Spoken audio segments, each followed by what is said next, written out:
शबनम ने कहा, रुको, देखो शोर मत मचाओ, मेरी इज्जत का सवाल है। जो चाहो मैं करने को तैयार हूँ। अगर चाहो तो तुम भी ले लो, लेकिन किसी को बुलाओ मत, प्लीज़ प्लीज़, मैं तुम्हारे पैर पकड़ती हूँ। अब आप सोच रहे होंगे आखिर कौन थी ये शबनम और किससे अपनी इज्जत के लिए गिड़गिड़ा रही थी। आइए जानते हैं पूरी कहानी।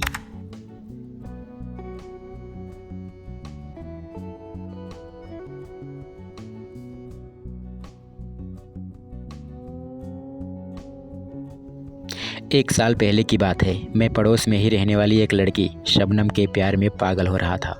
मुझे उसके अलावा कुछ दिखाई नहीं दे रहा था, लेकिन शबनम को मेरे प्यार से कोई मतलब नहीं था। शायद ये एक तरफ़ा प्यार था। अब इसे मेरा बचपना कहिए या नादानी, मेरे दिमाग में हमेशा यही चलता रहता था कि शबनम भी मुझे पसंद करती है। बस वो लड़की है ना, तो इसलिए थोड़ा शर्माती है, इसलिए शायद मेरे आसपास आने से डरती है।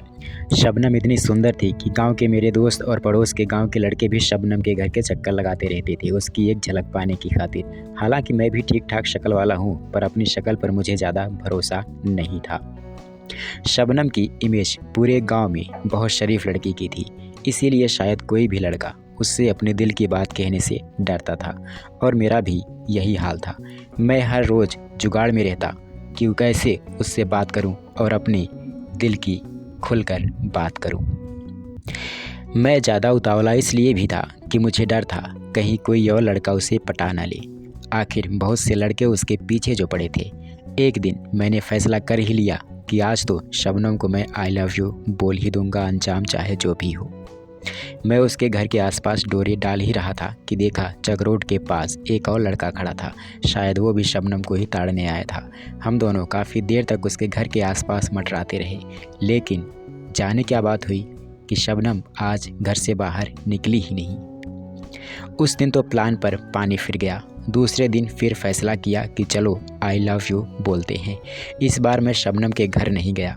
शबनम रोज़ शाम को बाग की तरफ भैंस का गोबर फेंकने आती थी, तो मैंने इस बाग वाला लोकेशन चुन लिया। मैं 2 घंटे पहले से ही जाकर बाग में बैठ गया, क्योंकि आज तो हर हाल में मैं शबनम को पटा ही लूँगा। उंगलियां मेरी मोबाइल पर थी, मगर निगाहें उस रास्ते पर टिकी हुई थी जिस रास्ते से शबनम आने वाली थी। साला अजीब सा दीवानापन था कि पूछो मत। कोई भी आता दिखता तो लगता कि शबनम आ गई, और दिल धक धक करके 120 की स्पीड में पिकअप बना लेता।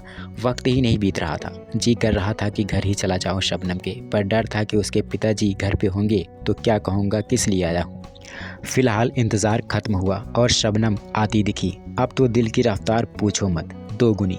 माथे पे पसीना, ऐसे जैसे नहा के आया हूँ। वो मेरे बगल से गुजरी तो उसे बिना छुए करंट सा लग गया। ज़ुबान हलक में अटक गई, निकली ही नहीं। वो गई गोबर फेंकी, वापस भी आने लगी। मैंने हिम्मत जुटाई कुछ बोलने की, तभी शबनम खुद बोल बैठी, क्या हुआ? इतनी मस्त हवा चल रही है, फिर भी तुम्हें इतना पसीना क्यों आ रहा है? तबीयत तो ठीक है ना? मुझे थोड़ी हिम्मत मिली। मैंने कहा, नहीं नहीं, मैं बिल्कुल ठीक हूँ। तुम कैसी हो? मैंने हकलाते हुए पूछा। वो मुस्कुराई और बोली, ठीक हूँ। इतना कहकर वो जाने लगी। मैंने कहा, शबनम ज़रा रुको, मुझे तुमसे कुछ बात करनी है। उसने कहा, बोलो, क्या बात है? मैंने भी आओ देखा न ताओ बोल दिया, आई लव यू। उसने मुझे घूरा और बोली, तुम्हारा दिमाग खराब है क्या? शक्ल देखो जाके शीशे में अपनी। और तुमने मुझे समझ क्या रखा है कि मैं ऐसी वैसी लड़की हूँ? मुझे ये प्यार व्यार नहीं करना। मुझे अपने माँ बाप की इज्जत का ख्याल है, तुम्हें हो ना हो। और तुम जैसे लड़के मेरे आगे पीछे घूमते हैं, समझे?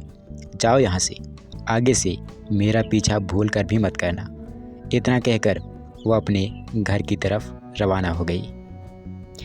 अरे बाप रे, मुझे तो जैसे किसी ने स्टैचू बोल दिया हो।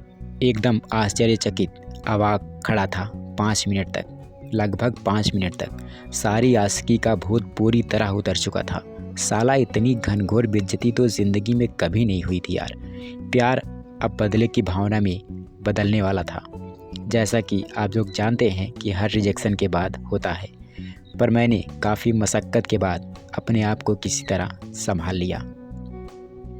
मैं घर की तरफ मुड़ा तो देखा यहाँ भी वही उस दिन वाला लड़का जो पेड़ के नीचे खड़ा था। मैंने सोचा ये भी लाइन में होगा, आई लव यू बोलना चाह रहा होगा। मैं मन ही मन मुस्कुराया और सोचने लगा कि जाओ बेटा, प्रपोज़ करो, करो प्रपोज़। तुम्हारी शक्ल तो मुझसे भी ज़्यादा ख़राब है और उसे शक्ल से ही नफ़रत है। तुम्हें तो डंडे पड़ेंगे, डंडे। जाओ।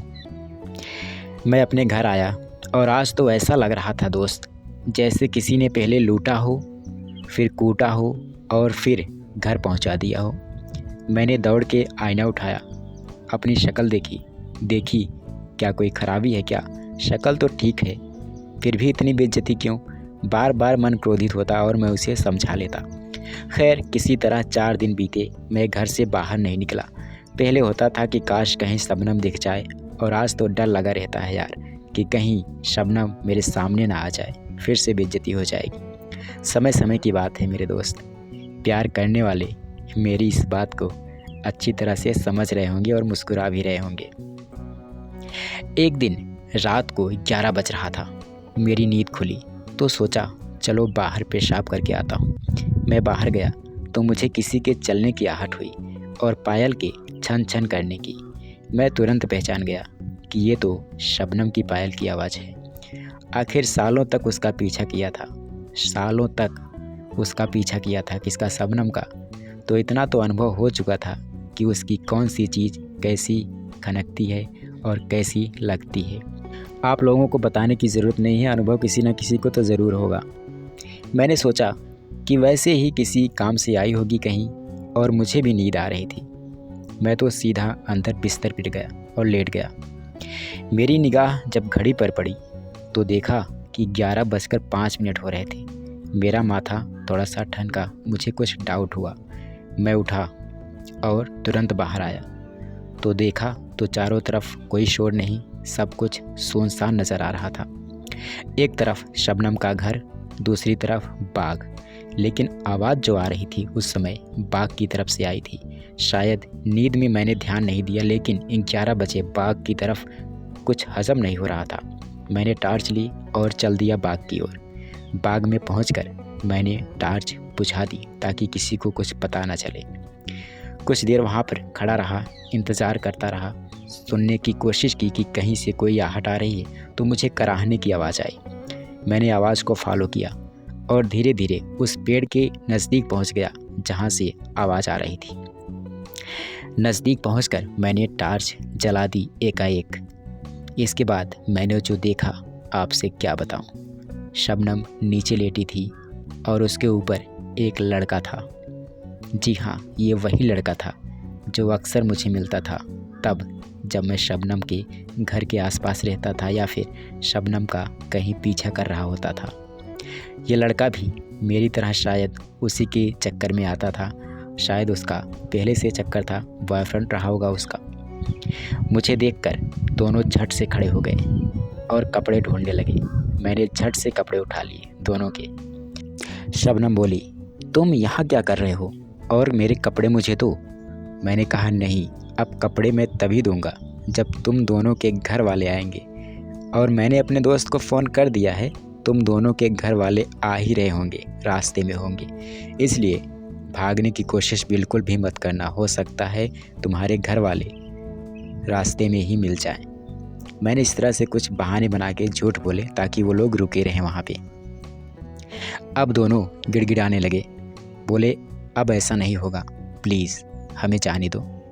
मैंने लड़के के चेहरे पर टार्च जलाई तो मेरी हंसी आ गई। मैंने शबनम से पूछा, इसकी शक्ल तो मेरे से भी गई गुजरी है, इसी के लिए तूने मेरी बेइज्जती की थी उस दिन, है ना? मुझे भी अपनी भड़ास निकालने का मौका मिल रहा था तो मैं इसे छोड़ता कैसे। मैंने सोचा जितनी सारी बेइज्जती इसने मेरी की है शक्ल को लेकर, आज उसका सारा हिसाब मैं इससे वसूल कर लूँगा। और मैंने किया भी, सब कुछ कह दिया। लड़का बोला, नहीं यार, हम दोनों बहुत दिन से प्यार करते हैं एक दूसरे से। मैं जब भी इससे मिलने आता था तुम कबाब में हड्डी बन के खड़े रहते थे। ये बात मैंने शबनम को बताई थी, इसीलिए शबनम ने तुमसे उस दिन गुस्से में बात की ताकि तुम उसका पीछा छोड़ो और हमें मिलने का मौका मिल सके। माफ़ कर दो भाई, अब ऐसी गलती दोबारा नहीं होगी। दोनों ने वो सब किया जो पकड़े जाने पर दो लोग करते हैं। हाथ भी जोड़े, पैर भी पड़े, माफ़ी भी मांगी, हर चीज़ किया। लेकिन मैंने कहा थोड़ा सा बात तो कर लूँ इन लोगों से। मैंने शबनम की ओर देखा तो उसने अपनी निगाहें नीची कर ली। मुझसे भी रहा नहीं गया। मैंने कह दिया, क्यों मैडम, तुम्हें तो अपने माँ बाप की इज्जत बहुत प्यारी थी, तो इसे आधी रात में बाग में क्यों लुटवा रही हो? इरादा बदल गया क्या? आज शबनम के पास कोई जवाब नहीं था। वो चुपचाप सुन रही थी। लड़का बोला, भाई आज जाने दो, फिर कभी इस गांव में नज़र नहीं आऊँगा, कभी भी नहीं। भाई एक बार गलती हो गई है, एक गलती तो सबको माफ़ किया जाता है, तुम भी मेरा कर दो ना। इतना कहकर उसने झपट्टा मारा और अपनी पैंट लेकर भाग गया। अब बची शबनम। मैंने भी मजाकिया अंदाज में कहा, अब तुम्हारा क्या होगा शबनम, वो तो गया प्यार निभा के, शायद अब कभी लौटे भी ना। क्या यही वो लड़के हैं जो मेरे जैसे हैं और तुम्हारे आगे पीछे घूमते रहते थे? तो जान लो, मैं इन लोगों जैसा नहीं हूँ, समझी? मैंने कहा, चलो वो तो भाग गया, तुम्हारे पिताजी को फ़ोन कर रहा हूँ, वो भी आकर तुम्हें ले जाएंगे, मैं तुम्हारा गलत फ़ायदा नहीं उठाऊँगा। इतना सुनकर वो ज़ोर ज़ोर से रोने लगी और बोली, रुको, देखो मेरे पिताजी को मत बुलाओ, शोर मत मचाओ, मेरी इज्जत का सवाल है, जो चाहो मैं करने को तैयार हूँ, अगर चाहो तो तुम भी ले लो, लेकिन किसी को बुलाओ मत, प्लीज़ प्लीज़, मैं तुम्हारे पैर पड़ती हूँ। उसने जब इतना कहा तो मुझे अपने आप पर गुस्सा आ रहा था कि मैं एक ऐसी लड़की के लिए परेशान था, एक ऐसी लड़की के प्यार में पागल था जो बाहर से सिर्फ शरीफ दिखती है, अंदर से एकदम बेशर्म है, निर्लज्ज है।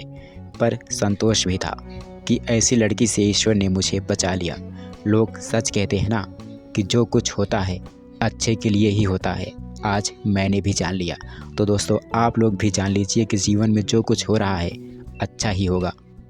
मैंने उसके कपड़े दे दिए, ये कहकर कि आज के बाद कभी मेरे सामने मत आना, और हाँ, अगर थोड़ी सी भी लाज बची है तो सुधर जाओ, अभी भी समय है। अपनी इज्जत तो लुटा ही चुकी हो, अब समाज के सामने माँ बाप की इज्जत बनाए रखना। अब दोबारा ऐसा कोई भी काम मत करना जिससे समाज में मुंह दिखाने लायक ही न रहो। तुम्हारा क्या है, तुम तो किसी दूसरे के घर चली जाओगी, लेकिन तुम्हारे माँ बाप हमेशा के लिए लोगों की नज़रों में, समाज की नज़रों में नीचे गिर जाएंगे।